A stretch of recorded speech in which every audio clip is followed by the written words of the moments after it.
The stagecoach rattled to a stop in front of the Willow Creek Station, kicking up dust that shimmered gold in the fading September sunlight of 1873. Kerrick Montgomery stood tall on the wooden platform, his weathered Stetson pulled low against the glare as he scanned the arriving coach. His hand nervously checked his pocket watch for the fourth time, then brushed at his freshly trimmed beard. After 5 years of solitary ranching in the Wyoming Territory, today he'd meet the woman who had agreed to be his wife. The driver hopped down, stretching his back before moving to open the door. "Tough journey from Cheyenne," he muttered to Kerrick. "Your mail-order bride's aboard. Ain't said a word the whole trip." Kerrick nodded, his throat suddenly dry. The correspondence with Miss Amelia Foster had been brief, but promising a 22-year-old schoolteacher from Boston seeking a fresh start out west. Her letters had been well-written, thoughtful, suggesting a sensible woman who understood what marrying a rancher might entail. The coach door swung open. A small gloved hand appeared, followed by the hem of a dusty blue traveling dress. The woman who emerged stood frozen for a moment, her face obscured by a modest bonnet. When she finally looked up, Kerrick's practiced greeting died in his throat.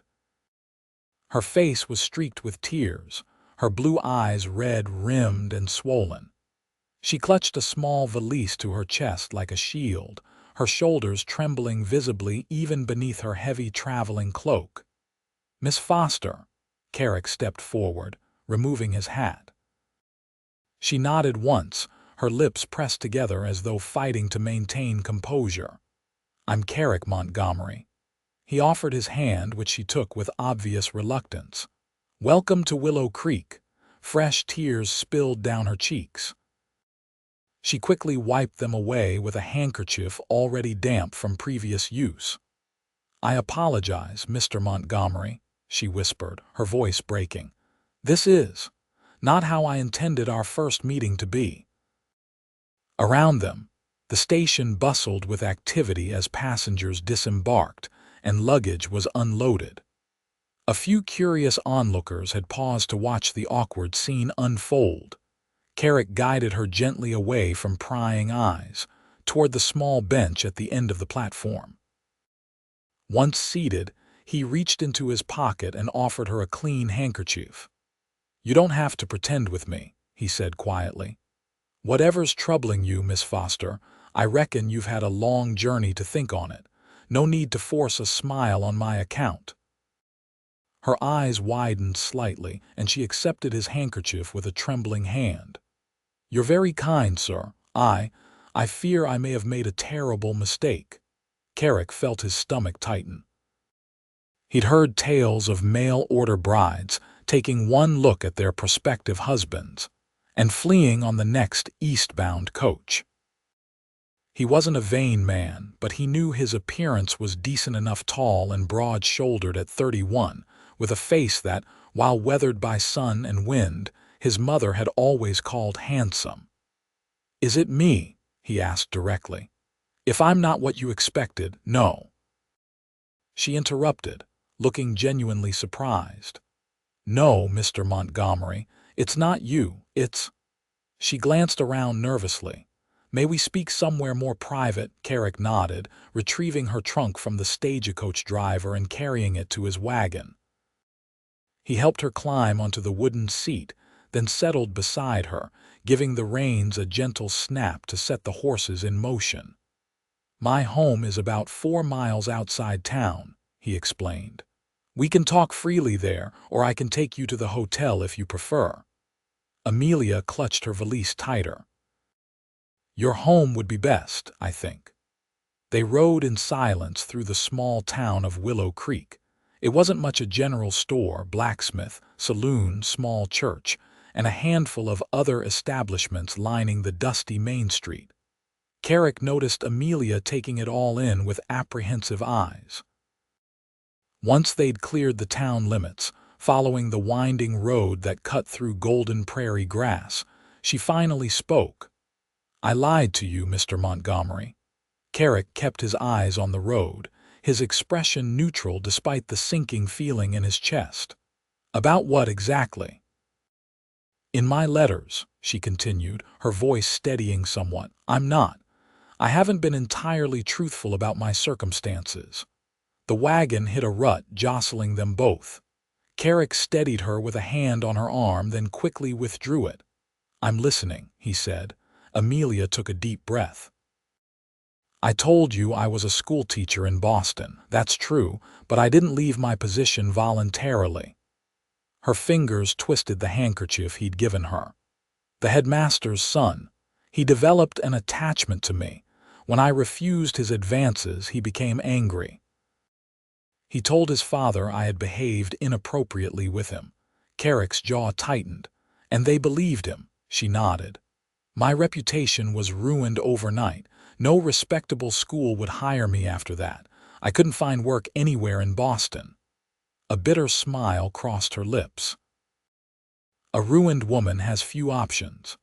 They crested a small hill, and Kerrick's ranch came into view, a modest 2-story house with a wide porch surrounded by outbuildings and corrals. In the distance, cattle grazed across the rolling landscape. "So you answered my advertisement," Kerrick said. "Yes. But I didn't tell you about the scandal. I was afraid you wouldn't consider me if you knew." She looked at him directly now, her tear-stained face solemn. "I understand if you wish to nullify our arrangement. I can return to town and take the next coach eastward." Kerrick slowed the wagon as they approached the ranch. "Miss Foster, may I speak plainly?" She nodded. "I'm not much for games or pretense. Out here, a person's judged by their actions more than rumors. What matters to me is whether you were truthful about wanting a real partnership, about being willing to work alongside me to build something worthwhile." He gestured toward the ranch. "This land is my life's work. It's not much compared to Boston society, but it's mine. I advertised for a wife because I'm tired of facing it alone." The wagon rolled to a stop in front of the house. In the yard, a dog barked excitedly, rushing to greet them. "That's Rusty," Kerrick said, a hint of affection warming his voice. "He's friendly, just enthusiastic." Amelia watched the dog circle the wagon, her expression softening slightly. "Mr. Montgomery," she said, turning back to him. "I may have omitted parts of my past, but I was honest about wanting a fresh start and being willing to work hard. I've never shied away from difficulty." She straightened her shoulders. "If you're still willing to honor our agreement, I promise you won't find me wanting in dedication or effort." Kerrick studied her for a long moment. Behind the tear-stained face and fear, he saw determination in the set of her jaw, the steadiness returning to her eyes. "Let's get you settled," he said finally, climbing down from the wagon. "You've had a long journey. We can discuss the future after you've rested." He helped her down, noticing how small her hand felt in his, how light she was as he lifted her to the ground. Rusty bounded up, and Amelia tentatively extended her hand for the dog to sniff. "Hello, Rusty," she murmured. The dog wagged his tail, seemingly approving of the newcomer. Kerrick carried her trunk to the house, pushing open the front door. "It's not fancy," he warned, suddenly seeing his home through a stranger's eyes, the sturdy but plain furniture, the practical layout.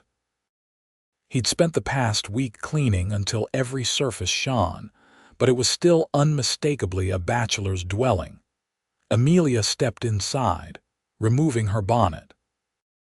For the first time, Kerrick saw her properly honey-blonde hair pinned in a practical style, features delicate but not fragile, with those striking blue eyes that, despite the redness from crying, held an intelligence that matched her letters. "It's lovely," she said quietly, her gaze taking in the large stone fireplace, the bookshelves filled with volumes, the windows that let in the late afternoon light. "Did you build it yourself?"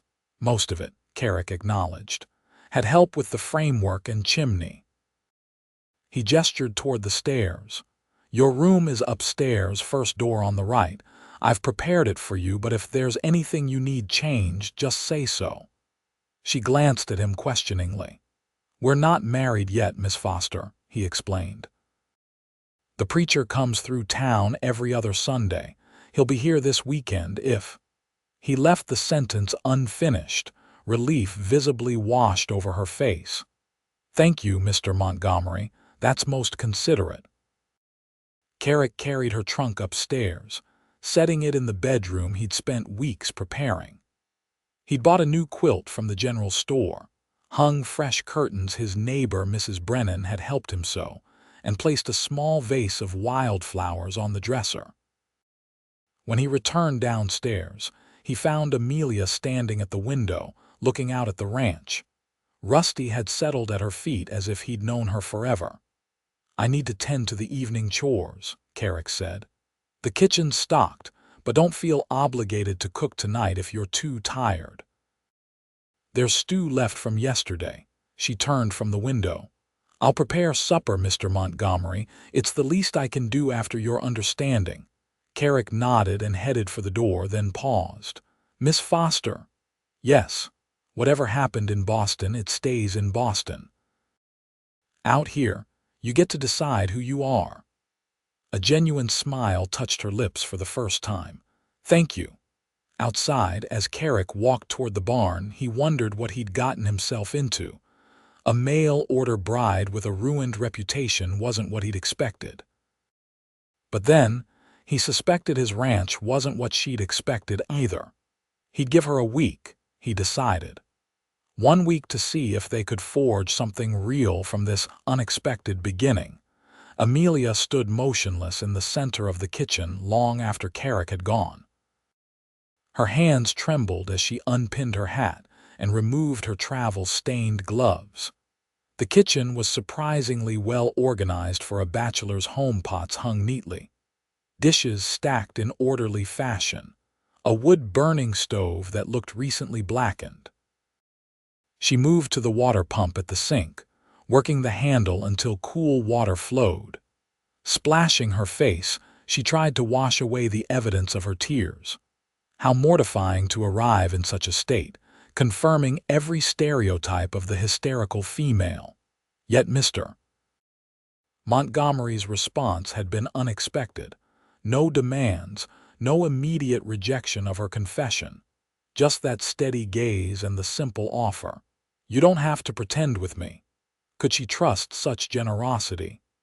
Experience had taught her that men's kindness often came with conditions. She explored the house while gathering ingredients for supper.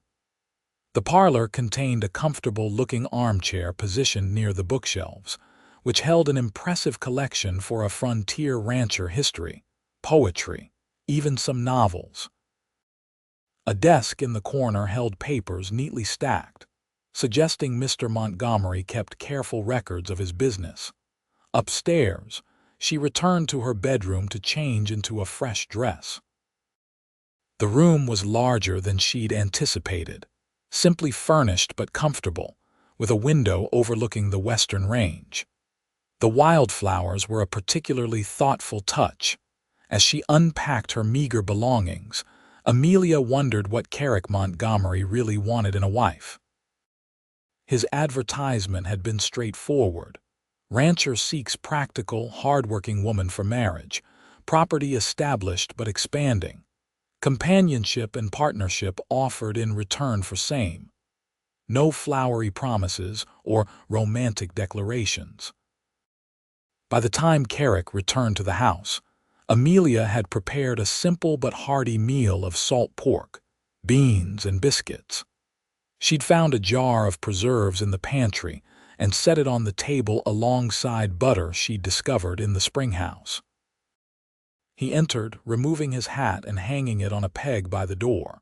The scent of food made him pause, an expression of pleased surprise crossing his face. "You didn't need to go to such trouble," he said, washing his hands at the basin she'd prepared. "It's no trouble. I enjoy cooking." Amelia gestured toward the table. "Please sit." They ate in awkward silence at first, until Kerrick asked about her journey west. Gradually, conversation flowed more naturally as they discussed neutral topics, the changing landscape she'd witnessed from the train and stagecoach windows, the unusual spring weather Wyoming had experienced. "The ranch has 60 head of cattle now," Kerrick explained as they finished eating. "Started with just 12, planning to double the herd in the next 2 years." "That's impressive," Amelia said sincerely. "You've accomplished a great deal on your own." Kerrick shrugged. "Had help from neighbors when needed. That's how it works out here, everyone pitches in." He hesitated. "Speaking of neighbors, the Brennans have invited us for Sunday dinner after church. Martha's eager to meet you. I told her we'd come, but if you're not comfortable, no, that sounds lovely," Amelia interjected, though the thought of facing strangers made her stomach tighten. "Are there many families nearby?" "Not what you'd call nearby by Eastern standards. Brennan's are closest, about 3 miles east. Thompson Place is 5 miles north. Town's growing, though. New families arriving every month." He studied her across the table. "It can be isolating out here." "That's something to consider." The implication was clear. This was her chance to reconsider before any formal commitment. "I understand isolation, Mr. Montgomery," she said quietly. "In some ways, it seems preferable to being surrounded by people who judge without knowing." He nodded, seeming to accept this. "There's something I should show you," he said, rising from the table. He disappeared into the parlor, returning with a folded paper which he placed before her. It was a deed to the ranch with both his name and a blank space where hers would go. "If we marry," he explained, "half of everything becomes yours. I had the lawyer draw it up last month. I want my wife to be a true partner, not a housekeeper who works without stake in what we build." Amelia stared at the document, speechless. In Boston, married women had no legal right to property. Here, this virtual stranger was offering her security that most women, even in the highest society, could never claim. "Why would you do this?" she finally asked. Kerrick's expression remained serious. "Because ranching is hard. Days are long, winters brutal. If someone's going to face that alongside me, they deserve equal share in the rewards." He reclaimed the paper. "Think on it. No decision needs making tonight." After dinner, Kerrick insisted on washing the dishes while Amelia dried them. The domestic task performed together felt strangely intimate. When their hands accidentally touched passing a plate, Amelia felt her cheeks warm. "I should retire," she said once they'd finished. "It's been a long day," Kerrick nodded. "Breakfast is usually at sunrise." "But sleep as long as you need tomorrow. You've traveled far." Upstairs in her room, Amelia sat on the edge of the bed, overwhelmed by the day's events. Outside her window, the vast Wyoming sky blazed with more stars than she'd ever seen in Boston. The silence was profound. No carriages on cobblestone streets. No neighbors' voices through thin walls. Just wind through grass, distant cattle lowing, and somewhere in the house below, the solid footsteps of the stranger who might become her husband. Morning arrived with golden light streaming through curtains Amelia had forgotten to close. For a disorienting moment, she couldn't remember where she was. Then the events of the previous day flooded back, and she sat up quickly, dismayed to see the sun already well above the horizon. She dressed hastily in a practical brown work dress, pinned up her hair and hurried downstairs, expecting to find Kerrick impatiently waiting. Instead, the house was empty save for Rusty, who thumped his tail in greeting.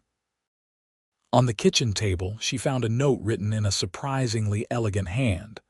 "Miss Foster gone to check the north pasture. Back mid-morning. Coffee on the stove, bread and preserves for breakfast. Rest well." KM relieved she hadn't offended with her tardiness on her first morning. Amelia poured herself coffee and stepped onto the front porch. The view in daylight was breathtaking, rolling grasslands stretching toward distant mountains, cattle grazing peacefully in the nearest pasture.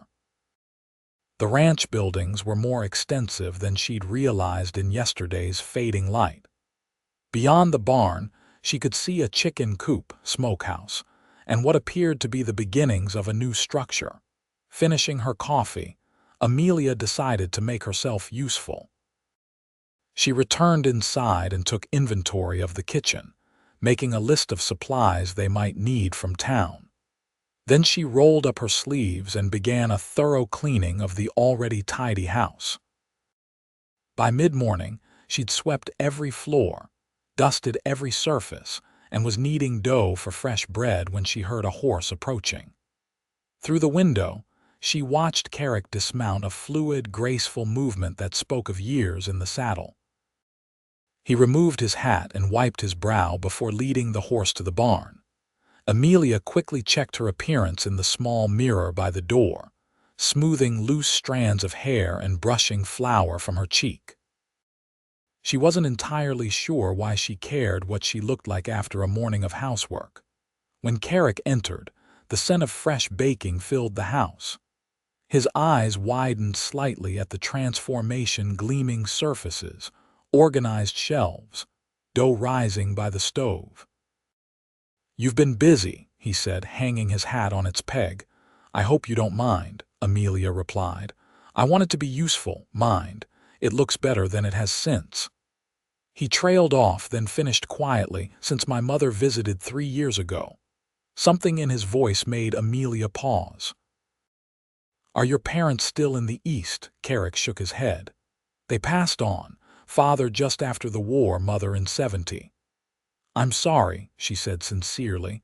He acknowledged this with a nod. "What about your family? Your letters mentioned parents in Boston." Amelia's hands stilled on the dough. "My father is a merchant. Mother manages their social calendar. I have 2 younger sisters." She hesitated. They don't know I've come west to marry. They believe I've taken a teaching position in Chicago." Kerrick's eyebrows rose. "You didn't tell them. They wouldn't have understood." Amelia resumed kneading with more force than necessary. After the scandal, they were mainly concerned with how it affected their standing in society. "My father suggested I move to his cousin's home in Maine to wait out the gossip, as if one could simply hide for years until people forgot. And coming west as a mail-order bride seemed a better option. It offered a fresh start," she said simply, "and independence, even if that independence comes through marriage." Something in Kerrick's expression softened. "Well, I'm glad you're here, even if your reasons weren't what I imagined." "What did you imagine, Mr. Montgomery?" The question slipped out before she could reconsider. He leaned against the doorframe, considering. "Honestly, I figured you might be running from poverty, or perhaps seeking adventure. Or maybe just practical enough to recognize that a business arrangement between compatible people might grow into something worthwhile. And now, knowing what you know about me, now I think you're braver than most men I've known," he said quietly. "Takes courage to leave everything familiar behind, especially alone." The simple compliment, delivered without flattery, warmed something in Amelia's chest. She looked away, suddenly flustered. "I should finish this bread," she murmured. "And I should show you around the ranch," Kerrick replied. "When you're ready, that is. A woman should know what she's potentially agreeing to." An hour later, they walked together across the property, Rusty bounding ahead through the tall grass. Kerrick pointed out the boundaries of his land, explained his plans for expansion, showed her the spring that provided their water. "Creek never runs dry, even in drought years," he explained. "That's why this land was worth the risk." "How long have you been here?" Amelia asked, trying to keep pace with his long strides. 5 years. Came west after the war with what savings I had. Worked on other ranches until I could afford this place." He gestured toward a half-built structure near the barn. "That'll be a larger smokehouse." "The herd's growing. need more space for processing. Amelia noticed how his face lit up when discussing his plans for the ranch. This wasn't merely property to him, it was a vision being brought to life. "It's impressive, what you've built," she said sincerely. Kerrick glanced at her as if gauging her sincerity. "It's not what most women would want." "Perhaps I'm not most women," she responded. A smile tugged at his lips, the first real smile she'd seen from him. It transformed his serious face, revealing a dimple in his right cheek. "No, Miss Foster, I don't believe you are." They continued walking, falling into step beside each other. The vastness of the landscape made Amelia feel simultaneously small and strangely free. No buildings hemming her in, no judging eyes watching from windows. "Call me Amelia," she said suddenly. "If we're to consider marriage, Miss Foster seems overly formal," Kerrick nodded. "Amelia, then. And I'm Kerrick." At the corral, he introduced her to the horses, his own chestnut gelding named Buck, a dappled mare called Penny, and a gentle palomino. "This one's yours if you decide to stay," he said as the palomino nudged Amelia's shoulder. "Her name's Daisy. She's even-tempered, good for someone who hasn't ridden much." Amelia stroked the horse's velvety nose. "What makes you think I haven't ridden much?" Kerrick looked surprised. "Have you?" "My grandfather owned a farm outside Boston. I spent summers there as a child. I may not be a cowgirl, but I can stay on a horse." She smiled, remembering. "Grandfather said I had a natural seat." For a moment, Kerrick simply stared at her, something unreadable in his expression. Then he laughed, a rich, warm sound that Amelia immediately wanted to hear again. "I stand corrected," he said. "Seems there's more to you than meets the eye, Amelia Foster." "I could say the same about you, Kerrick Montgomery." Their eyes met, and something shifted between them, a moment of genuine connection that surprised them both. Kerrick cleared his throat and looked away first. "We should head back," he said. "Storms brewing western sky." Sure enough, dark clouds were gathering on the horizon. By the time they reached the house, the wind had picked up, carrying the scent of rain. They spent the afternoon indoors as the storm rolled through. Kerrick showed Amelia his account books, explaining the ranch's finances with surprising transparency. She was impressed by his meticulous record-keeping and the careful way he'd built his operation without falling into debt. "Most ranchers borrow heavily," he explained. "One bad winter can ruin them. I'd rather grow slowly but surely." "That's sensible," Amelia agreed. "Though I imagine it requires patience." "Something I've had to learn," he admitted. "Wasn't always my strong suit." As lightning flashed outside, Kerrick built a fire in the hearth. The crackling flames and drumming rain created a cozy atmosphere that made conversation flow more easily. Amelia found herself sharing stories of her teaching days, the children she'd grown attached to, the satisfaction of watching young minds develop. "You miss it," Kerrick observed. "Teaching." "I do," she acknowledged. "But that chapter has closed." "Maybe not entirely," he said thoughtfully. "Willow Creek's growing fast. Talk of building a proper schoolhouse by next year. They'll need a teacher." Amelia looked at him sharply. "You wouldn't mind if your wife worked outside the home," Kerrick shrugged. "Ranch needs tending, certainly.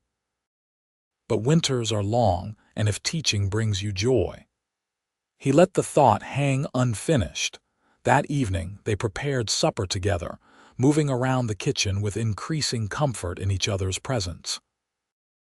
Over the meal, Kerrick explained the routine of ranch life through the seasons: the spring calving, summer grazing, fall roundup, and winter maintenance. "It's never easy," he warned, "but there's satisfaction in it." "I'm not afraid of hard work," Amelia assured him. "Though I should confess I've never actually milked a cow." "We have exactly one milk cow," Kerrick said with amusement. "Old Bessie. She's gentle as they come. I'll teach you tomorrow if you'd like."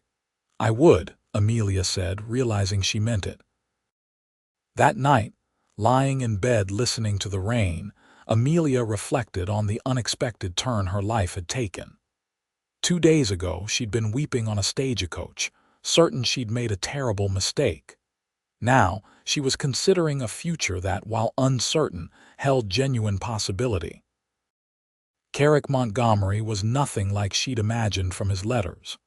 The serious, practical rancher had depths she hadn't expected: intelligence, consideration, and a quiet strength that put her at ease rather than intimidated her. It wasn't love, of course. Such feelings couldn't develop in a single day, but it was something. A foundation, perhaps, on which something real might be built. The next morning dawned clear and fresh after the storm. Amelia woke earlier, determined to have breakfast ready before Kerrick began his chores. She found him already in the kitchen, however, coffee brewing on the stove. "Good morning," he said, looking up from the letter he was writing. "Sleep well." "Very, thank you," she gestured to his paper. "Important correspondence, list for the general store. Thought we might ride into town today if you're agreeable. You can meet some folks, get supplies." The prospect of facing the townsfolk made Amelia nervous, but she recognized the necessity. "Of course. What time were you thinking, after the morning chores?" "There's a dress shop Martha Brennan recommended. Thought you might want to look in, maybe order something for Sunday." Amelia glanced down at her practical brown dress, one of only 3 she'd brought with her. None were particularly suitable for a church wedding. "That's thoughtful of you," she said. Kerrick folded the list and tucked it into his pocket. "Also thought we might discuss the wedding. Preacher Jenkins will be here Sunday if you've decided." He left the sentence unfinished, his expression carefully neutral. Amelia took a deep breath. "I'd like to proceed as planned if you're still willing." Relief flashed across Kerrick's face, quickly masked. "I am." "Then Sunday it is," she said, surprised by her own certainty. After breakfast, Kerrick made good on his promise to teach Amelia to milk Bessie. They walked to the small barn together, where the placid brown cow greeted them with a soft moo. "She's friendly," Kerrick assured Amelia, patting the animal's side.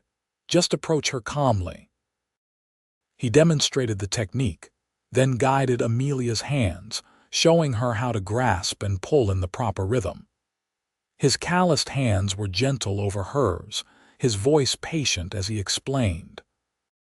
The unexpected intimacy of the moment, his chest nearly against her back, his breath warm near her ear, made Amelia acutely aware of him as a man, not just a potential husband.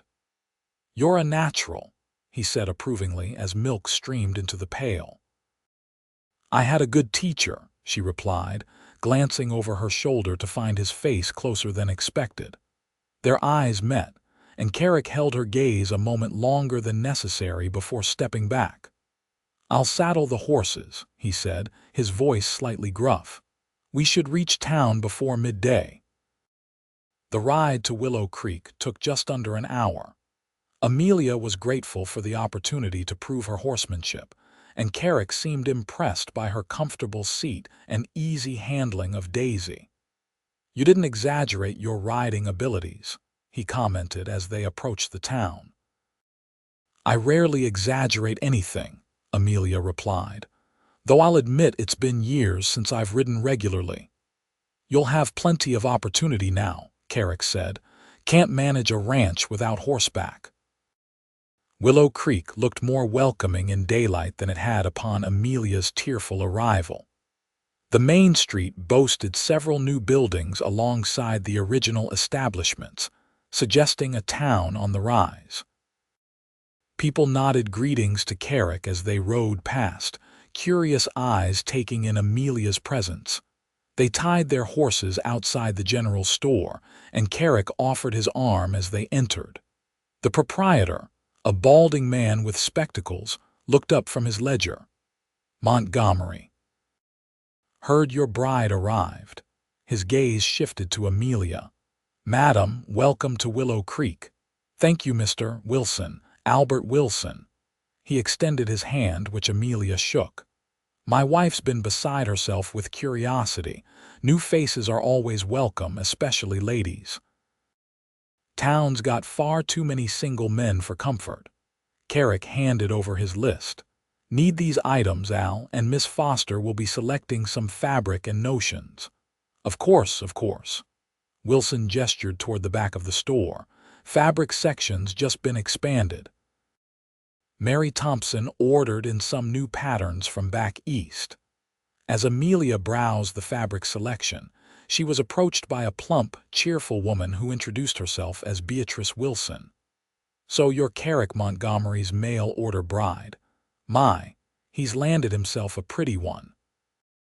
The woman's frank assessment was delivered with such good-natured warmth that Amelia couldn't take offense. We're all so pleased he's finally settling down.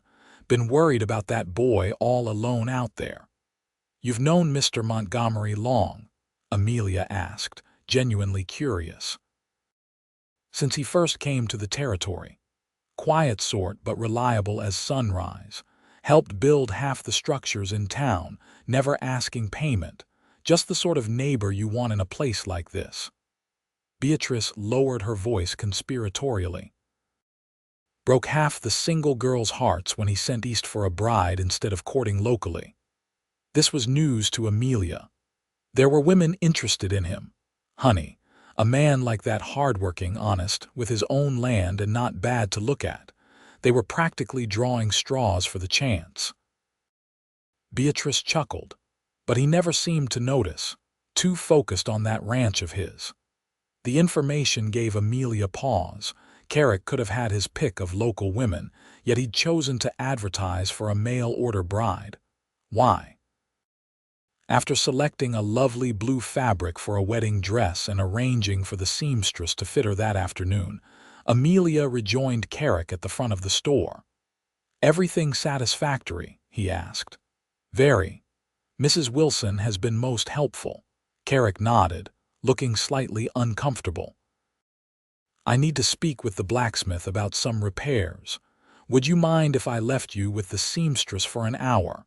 Not at all, Amelia assured him. I have plenty to occupy me. After arranging to meet at the small cafe for lunch, they parted ways. The seamstress, a sharp-eyed Frenchwoman named Madame Bouvier, clucked disapprovingly at the haste required but promised a simple but elegant wedding dress by Saturday. For Monsieur Montgomery I make exception, she declared, pins in her mouth as she measured Amelia. Good man. Deserves beautiful bride. By the time Amelia met Kerrick for lunch, she'd received similar assessments from half a dozen townspeople. Everyone spoke highly of him, his work ethic, his fairness, his willingness to help neighbors. It painted a picture of a man deeply respected in his community. At the cafe, a small establishment with checked tablecloths and savory aromas, Kerrick pulled out Amelia's chair. How was your morning? He asked once they were seated. Educational, she replied honestly. Your neighbors think quite highly of you. A flush colored his tan cheeks. Small towns, everyone knows everyone's business. They seem like good people. They are mostly, he hesitated. Was it overwhelming, meeting so many at once? Amelia considered this. A bit, but they've been welcoming. Good. He seemed relieved. I was concerned, after what you told me about Boston, that I might face similar judgment here. Amelia shook her head. No one here knows my past, Kerrick, and based on what Mrs. Wilson said, I believe they're more interested in welcoming a new neighbor than in scrutinizing her. Their conversation was interrupted by the arrival of the cafe owner, a robust woman who introduced herself as Edith Parker. About time you brought your bride to meet us properly, Kerrick Montgomery, she scolded good-naturedly. We were beginning to think you were hiding her away. Miss Foster only arrived 2 days ago, Edith, Kerrick reminded her with patience that suggested long familiarity with the woman's forthright manner. Well, she's here now, and prettier than rumor had it. Edith turned to Amelia. "You must join Our Ladies' Aid Society, dear. We meet Thursdays at the church. Nothing formal, just sewing and more gossip than is probably godly." "I'd be delighted," Amelia said, genuinely touched by the invitation. After a hearty lunch of beef stew and fresh bread, they continued their errands around town. Kerrick introduced Amelia to the banker, the preacher's wife, and several other prominent citizens. By mid-afternoon, she'd received more warm welcomes and invitations than she'd had in her last year in Boston. Their final stop was the small church where they would be married. It was a simple white structure with a modest steeple, surrounded by a picket fence. "Not as grand as Boston churches," Kerrick said as they stood before it. "It's perfect," Amelia replied, and meant it. The ride back to the ranch was companionable, both of them content with the day's accomplishments. As they crested the hill overlooking the property, Kerrick pulled his horse to a stop. "What is it?" Amelia asked, halting beside him. He gestured toward the house and surrounding land, golden in the late afternoon light. "Just wanted you to see it like this. Your home, if you still choose it to be." Amelia studied the scene: the sturdy house, the well-maintained outbuildings, the cattle grazing peacefully in the distance. It wasn't grand or luxurious, but there was beauty in its honesty, its purpose. "I do choose it," she said softly, "and I'm grateful for the choice." Kerrick turned to look at her, his expression serious. "Amelia, before Sunday comes, there's something I should tell you." "What is it?" He seemed to struggle for words.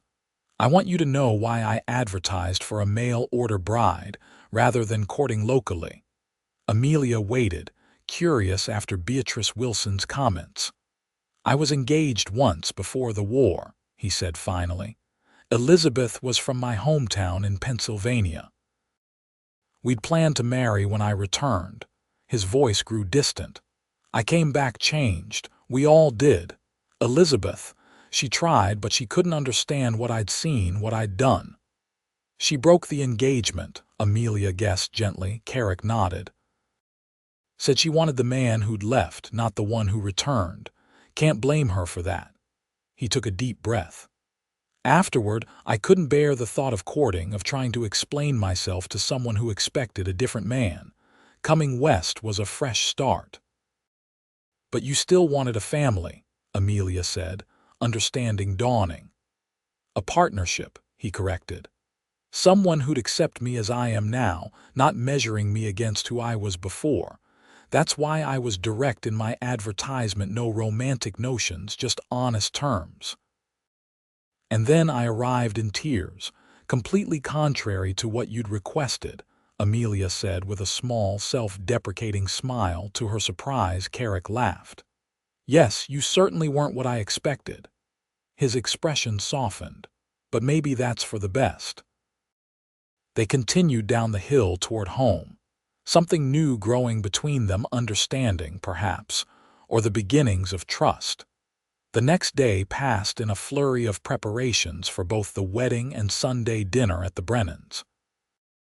Amelia baked pies to bring as their contribution, while Kerrick finished repairs on the smokehouse and cleared away the last of the storm debris. By Saturday evening, Madame Bouvier had delivered the wedding dress, a simple but elegant creation in cornflower blue that complemented Amelia's eyes. Kerrick made himself scarce as she tried it on, declaring it bad luck to see the bride in her dress before the wedding. "Not that I'm superstitious," he added hastily. "Just traditional in some ways." That night, their last as unmarried individuals under the same roof, they sat on the porch watching the sunset. Rusty lay at their feet, occasionally thumping his tail when one of them reached down to scratch his ears. "Nervous about tomorrow?" Kerrick asked, breaking a comfortable silence. "A little," Amelia admitted, "though not for the reasons you might think." "Oh, I'm not nervous about marrying you," she clarified. "I'm nervous about meeting so many new people at once, being the center of attention." Kerrick nodded, understanding. We could have had a private ceremony. No, this is better, starting our marriage as part of the community. She turned to face him. Are you nervous? He considered this seriously. Yes, but not about the ceremony. His hands rested on his knees, strong and capable. I'm nervous about being a good husband. It's not a role I've prepared for. The simple honesty of his confession touched Amelia deeply. I think perhaps no one is truly prepared for marriage, she said. We can only promise to try our best and be patient with each other's mistakes. Kerrick's eyes met hers, warm in the fading light. That seems like a solid foundation. Later, as Amelia prepared for bed, she thought about the strange path that had led her to this moment. 3 weeks ago, she'd been a disgraced schoolteacher with few prospects. Tomorrow, she would be Mrs. Kerrick Montgomery, rancher's wife, with a home and community that already felt more welcoming than Boston had in years. It wasn't the life she'd once imagined for herself, but standing at its threshold, she found herself unexpectedly hopeful. Sunday morning dawned clear and mild, perfect weather for a wedding. Amelia woke early, too nervous to sleep late.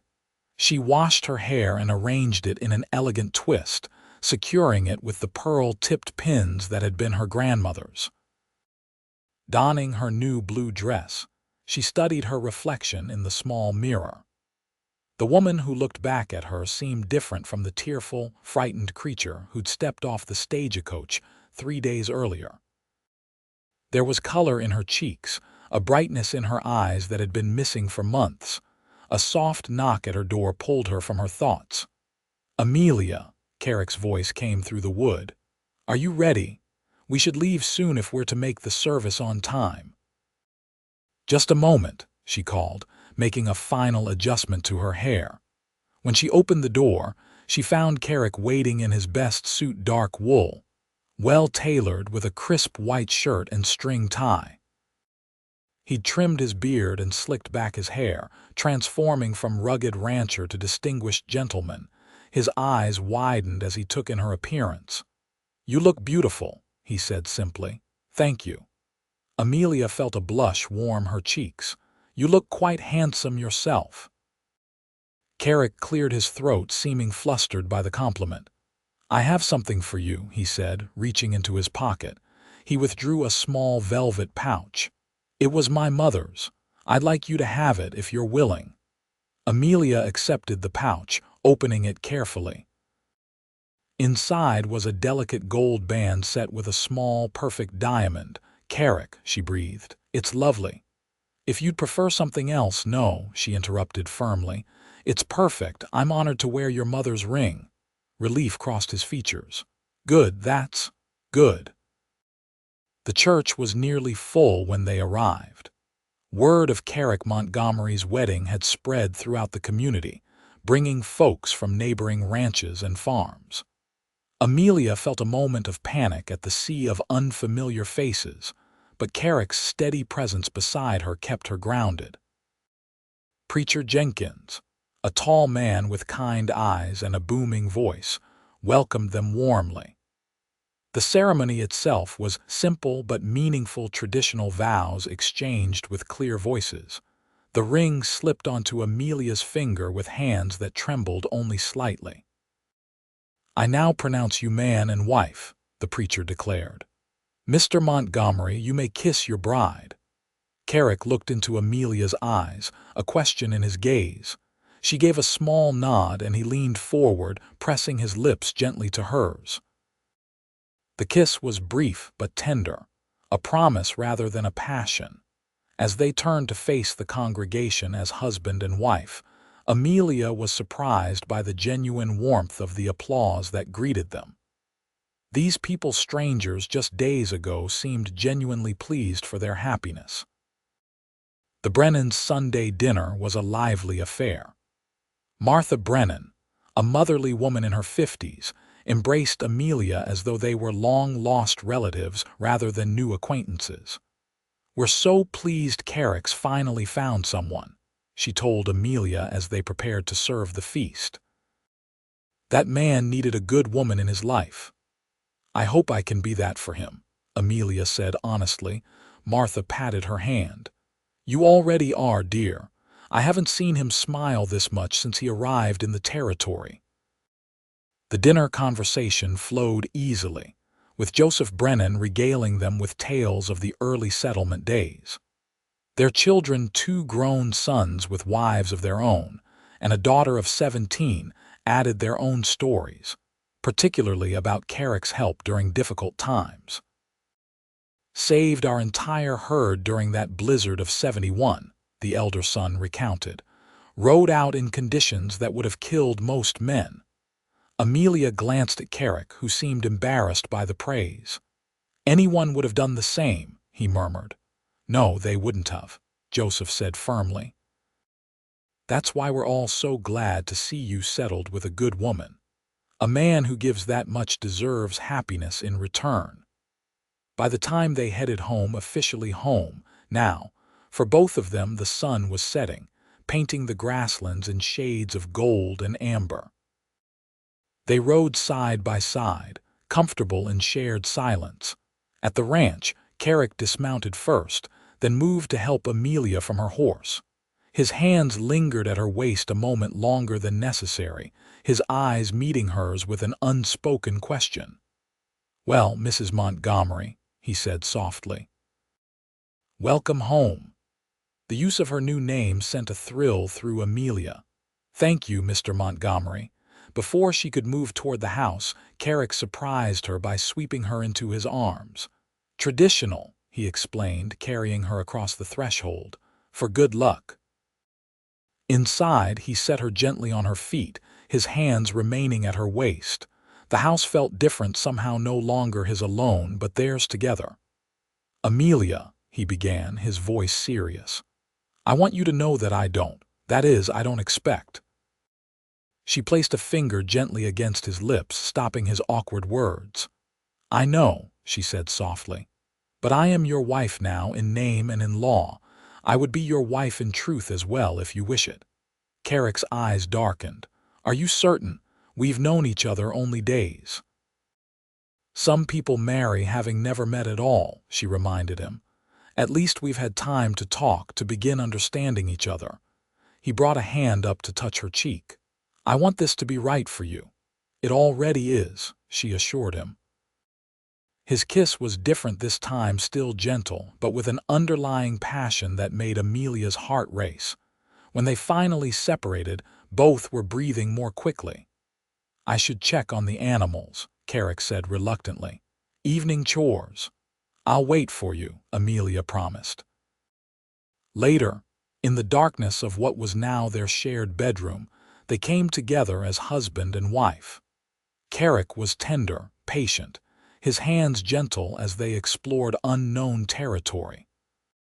For Amelia, the experience was a revelation, not the pain and duty she'd been warned of by married friends, but a sweet discovery of connection and pleasure.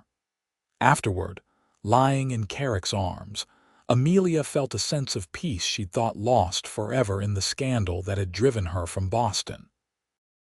Happy? Kerrick murmured against her hair. Yes, she answered truthfully.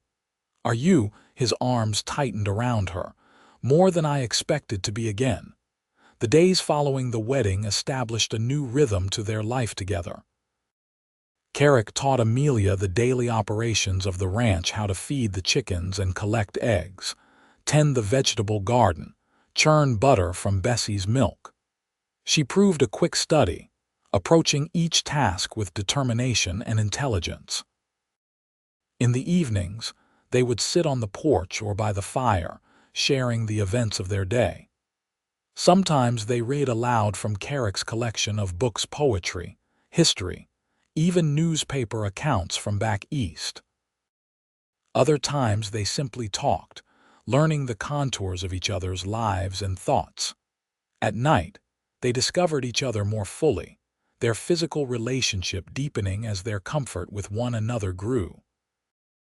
Amelia found unexpected joy in the intimacy they shared, and Kerrick seemed equally surprised by the depth of their connection. 2 weeks after the wedding, A letter arrived from Boston, Amelia's younger sister, responding to her last correspondence. Kerrick found her on the porch after reading it, tears in her eyes. "Bad news?" he asked, settling beside her. "My sister's engagement has been announced," Amelia said, wiping away tears.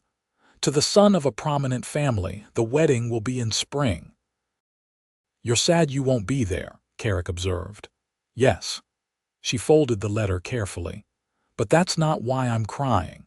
She writes that my disgrace has been largely forgotten already.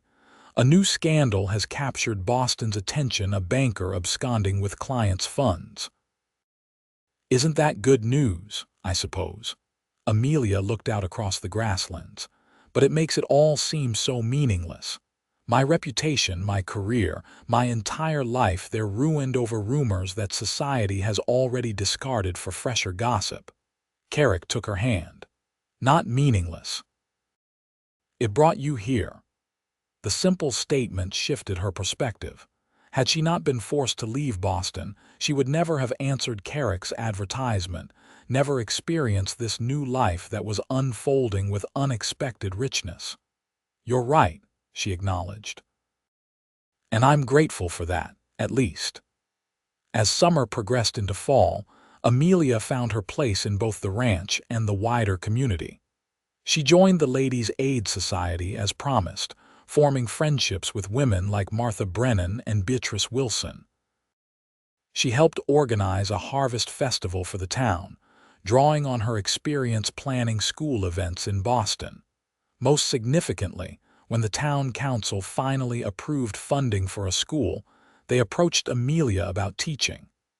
"It would only be 3 days a week," Mayor Thompson explained. "We have 15 children of school age now, more coming with the railroad expansion." Amelia looked to Kerrick, uncertain. They were in the general store when the mayor had approached them with the proposal. "The ranch comes first," Kerrick said, "but if Amelia wants to teach, I support it. She's a fine teacher from what I understand." The pride in his voice made Amelia's heart swell. "I would be honored to help establish Willow Creek School," she told the mayor. That evening, as they prepared supper together, Amelia broached the subject again. "Are you truly comfortable with me teaching? It would take time away from ranch work." Kerrick looked up from the potatoes he was peeling.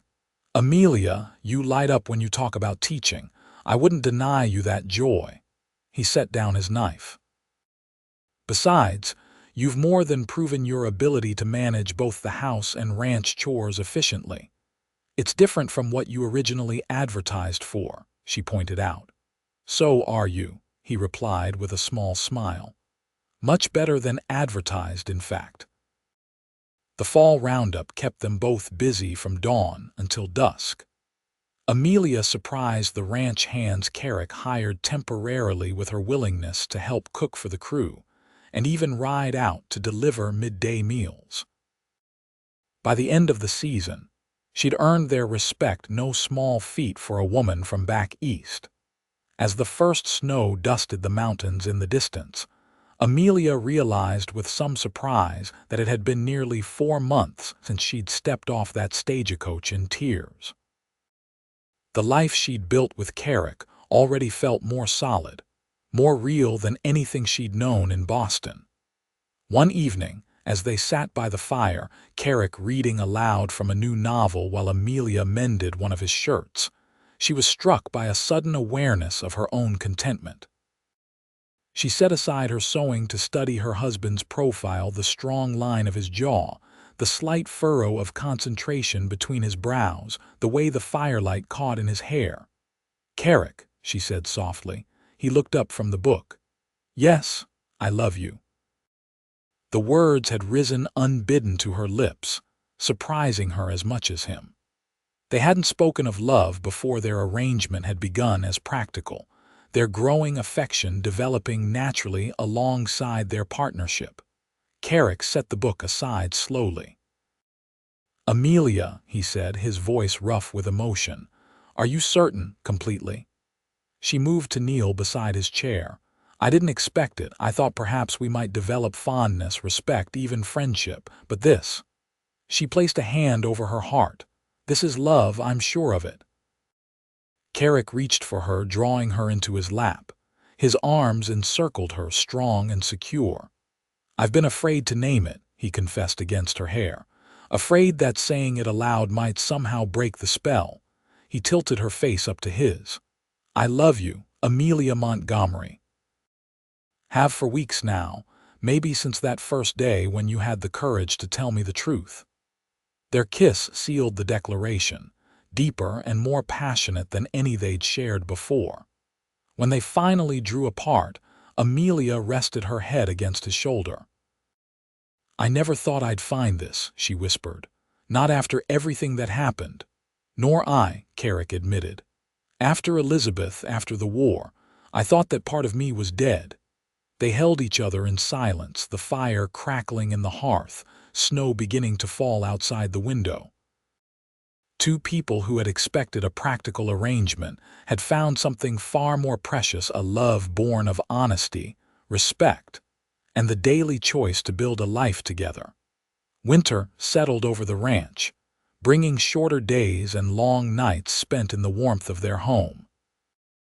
Amelia's days were divided between ranch work, preparations for the schools opening after the new year, and making their house more comfortable. She sewed new curtains, braided rugs for the cold wooden floors, and rearranged furniture to create a more harmonious space. Kerrick watched her transformations with appreciation. You've made it a real home, he told her one evening, better than I ever managed on my own.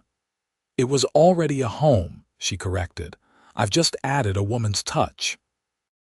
Christmas approached, bringing with it preparations for the town's celebration. Amelia helped organize a pageant for the children, teaching them carols and simple recitations. Kerrick, to her surprise, volunteered to build the stable for the nativity scene. I didn't know you were so religious, she commented as he worked on the structure in the barn. Not especially, he admitted, but my father always said a man should contribute to his community in whatever way he can. He looked up from his work. Besides, I like seeing you with the children. You'll make a wonderful mother someday. The casual comment sent a flutter through Amelia's stomach. They hadn't discussed children specifically, though the natural outcome of their marriage made parenthood likely eventually. Would you want that? She asked carefully. Children of our own. Kerrick set down his tools, giving the question the serious consideration it deserved. Yes, he said finally. I would. A family to work for, to leave this land to someday. He studied her face. What about you? I've always wanted children, Amelia admitted. Teaching was fulfilling, but I hoped for my own family too. Kerrick crossed to her, taking her hands in his. Then we'll have them, God willing, not just to inherit the ranch, but to raise with love. The Christmas service in Willow Creek's church was a joyous affair. The building overflowed with families from miles around, the children's pageant drawing proud smiles from parents and grandparents alike. Afterward, the community gathered for a feast in the newly constructed town hall. Kerrick and Amelia returned home late, pleasantly exhausted from the celebrations. In their bedroom, Kerrick presented Amelia with a small package wrapped in brown paper. "Merry Christmas," he said, somewhat shyly. Inside was a beautiful leather-bound journal, its pages blank and waiting. "For your thoughts," Kerrick explained. "You mentioned once that you used to keep a journal in Boston." Touched by his thoughtfulness, Amelia retrieved her gift to him from its hiding place, a hand-knitted scarf in deep blue wool, a project she'd worked on in secret during the long evenings. "It's perfect," he declared, immediately wrapping it around his neck despite the warmth of the room. Later, as they lay together in the darkness, Amelia whispered, "This has been the happiest Christmas of my life." Kerrick's arms tightened around her. "Mine too," he murmured. "And it's just the first of many." In January, Willow Creek School officially opened in a converted storefront while the proper schoolhouse was being built. Amelia taught 15 students ranging in age from 6 to 16, 3 days each week. The work was challenging but deeply satisfying, and she returned to the ranch each evening with stories of her pupils' progress and amusing anecdotes about their questions. Kerrick listened attentively, proud of his wife's accomplishments. On days when the weather was particularly harsh, he would ride into town to escort her home, unwilling to let her make the journey alone through snow or sleet. "You're too protective," she chided one blustery afternoon as they rode side by side. "Just cautious," he corrected. Wyoming winters don't forgive carelessness. February brought a severe blizzard that isolated the ranch for nearly a week. They stayed close to the house, venturing out only to tend to essential chores with ropes tied between buildings to prevent getting lost in the whiteout conditions. During those snow-bound days, they grew even closer, sharing stories they hadn't yet told each other. Kerrick's experiences during the war that had changed him so profoundly, Amelia's complicated relationship with her status-conscious parents. "You miss Boston at all?" Kerrick asked one night as they lay before the fire, the wind howling outside. Amelia considered the question honestly. "I miss certain things, the libraries, the concerts, some of my former students, but not the life itself." She traced patterns on his chest with her fingertip. "This feels more real somehow, more meaningful. Even when you're snowed in with only me for company," he teased. "Especially then," she replied, pressing a kiss to his lips. As winter gave way to spring, the ranch burst into new activity. Calving season meant long days and sometimes nights for both of them, with Amelia quickly learning to assist with difficult births. Her calm competence impressed even the most experienced ranch hands who returned for the season. "Mrs. Montgomery's got a real knack," Hank, the eldest hand, told Kerrick admiringly. "Saved that breech calf that would have been lost for sure." Kerrick's chest swelled with pride. "She's remarkable," he agreed, watching as Amelia expertly bottle-fed an orphaned calf. In April, just as the last patches of snow were melting from the north-facing slopes, Amelia confirmed what she'd suspected for several weeks: she was expecting their first child. She shared the news with Kerrick one evening as they walked the property, inspecting the new growth of spring grass.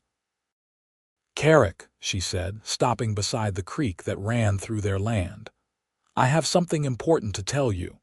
He turned to her, concern immediately crossing his features. "Is something wrong?"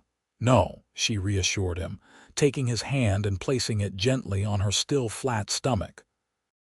"Something is very right. We're going to have a baby."